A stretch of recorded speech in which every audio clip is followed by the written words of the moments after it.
2nd Battalion, 3rd Foot Guards, Number 35, Lieutenant Colonel Francis Home. To Mr. Munford, 18 Sloane Terrace, Chelsea. Dear Sir, I have many apologies to make for delaying the enclosed so long. In fact, the real one will be the least idleness and an aversion to writing. I give all the facts I can speak to from my own knowledge. You will perhaps think them of little consequence, so they are, but remember he that gives what he can has some merit, even if that be comparatively small.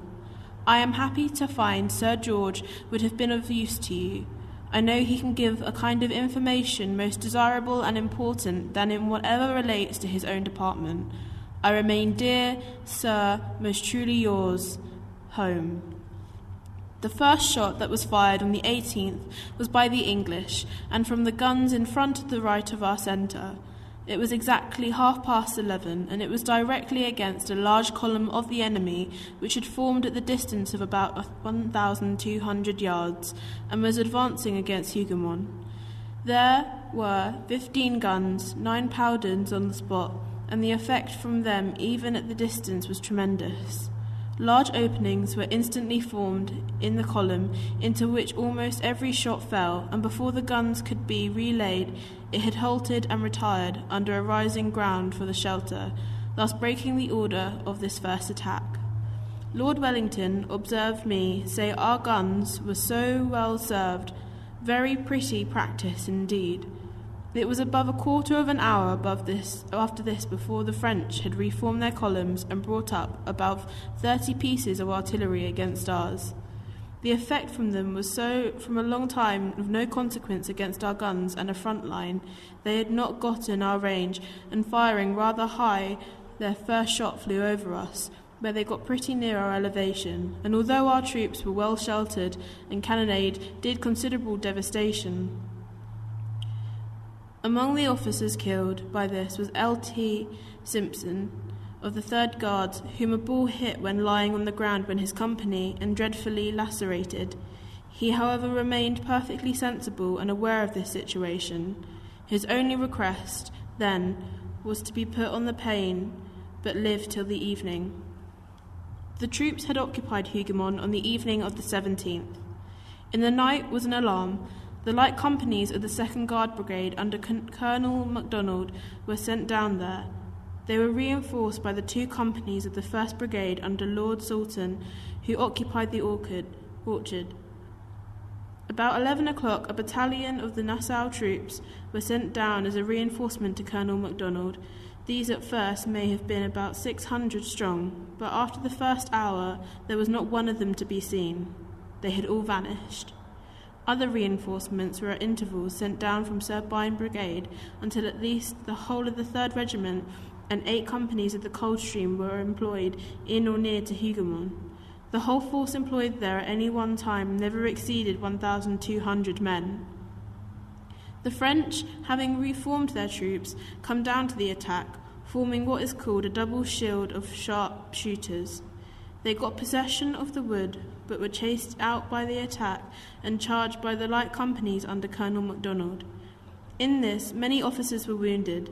Then the Nassau troops gave way and were never seen afterwards, excepting a few stragglers.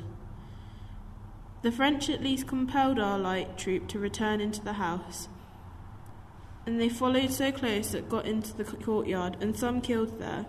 Many were killed at the gate about it. Nothing had been done by our engineers to put this point into a state of defence. It formed the most important point in the day's position, and yet at 11 o'clock there was not a single loophole made in the garden wall. At no time was half the advantage taken of it which might have been done. It possessed great capabilities, but the defence of that point was no ways indicated to our engineers. A few picks and irons of the pioneers formed all the tools. With these, a few loopholes were made and the gate reinforced, and this formed all additional defence of the place. The troops did the rest. It possessed some important advantages for defence. It could not easily be touched by cannon, and the wood protected it in front, and on its right flank they could not bring guns to bear on it without coming close to the edge of the ridge and exposing themselves to our artillery. This, in a great degree, saved it. Many common shot and grape fell in my direction and perforated the walls in every part, but these reasons prevented it from being steady or effective. About 1:30, some shots or shells falling amid the stables of the chateau set them and the straw bales on fire. It burst out in an instant, in every quarter with an amazing flame and smoke. The confusion at the time was great, and many men burned to death or suffocated by the smoke. The Duke of Wellington was at this moment in considerable anxiety.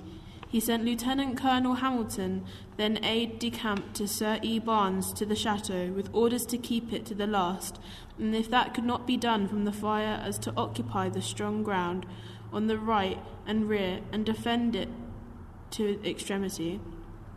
Colonel Hamilton delivered these orders to me, and added these words: Colonel Home, the Duke considers the defence of this post of the last consequence to the success of the operations of the day. Do you perfectly understand these orders? I said perfectly, and you may assure the Duke from me that his orders shall be punctually obeyed.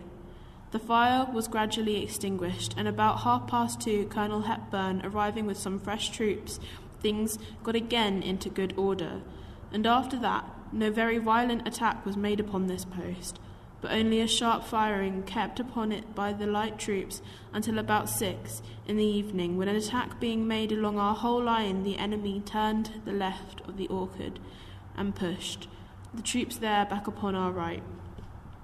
Things did not remain long in this situation, and a general advance from our line won the day and freed the troops in Hougoumont from the fate which they would have met with from the enemy. During the day I saw no peasant in or near the house, and do not believe that there were any more near it, much less in the house. This is all an invention.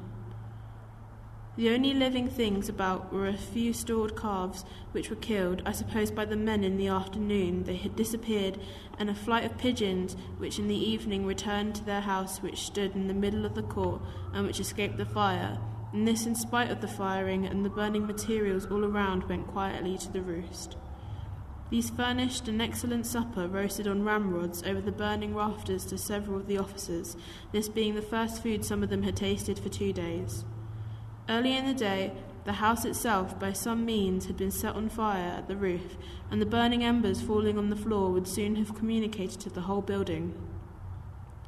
In order to prevent this, I ordered Major Drummond to place some men in the garret, and others to supply them constantly with water, which checked the flames until the day was won. The object being attained, the fire was allowed to take its course, and by dark had burned out, and furnished a splendid illumination for the victory. In the house we housed the ladies of several of the officers who had been killed there, which I have forbidden to be removed, thinking of there could not be a nobler tomb for them than the walls which their courage had helped to defend.